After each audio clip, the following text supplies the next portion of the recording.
Hi friends, இது என்னன்னு தெரியுதா? இது வந்து கோதுமை ரவை உப்புமா. செம்ம டேஸ்டியான ஹெல்தியான டிஷ்ஷு. எப்படி செய்யலான்னு பார்க்கலாம். ஃபஸ்ட்டு ஒரு கடாய் வச்சுட்டு அதில் ஆயில் சேர்த்துக்கலாம். சேர்த்து நல்லா காஞ்சதும் கடுகு, சீரகம்,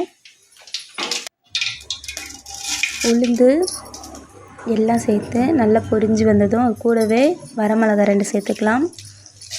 தட்டி வச்ச பூண்டு சேர்த்துக்கலாம். கருவேப்பிலை சேர்த்துட்டு நல்லா மிக்ஸ் பண்ணி விடலாம். இது கூடவே நல்லா ஃபைன் சாப் பண்ணி வச்ச வெங்காயத்தை சேர்த்துக்கலாம்.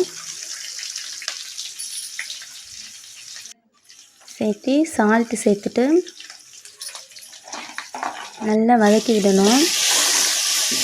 இது வந்து சிம்பிள் அண்ட் டேஸ்டியான ரெசிபி, ரொம்ப ஹெல்த்தியும் கூட.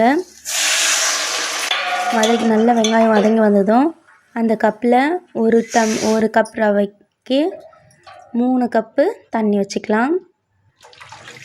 3 கப்பு வச்சாச்சு. நல்லா கொதித்து வரணும். அவ்வளோதான். இப்போ வந்து 1 கப் வந்து கோதுமை ரவை எடுத்துக்கலாம். நல்லா கொதிக்கிறதுல நல்லா கலக்கி விட்டுட்டு அந்த கோதுமை ரவை கொட்டி கலக்கிட்டு இருக்கணும். நல்லா கலரி விடணும். அப்போ தான் கட்டிப்படாமல் நல்லா சாஃப்டாக நல்ல இலக்காக இருக்கும்.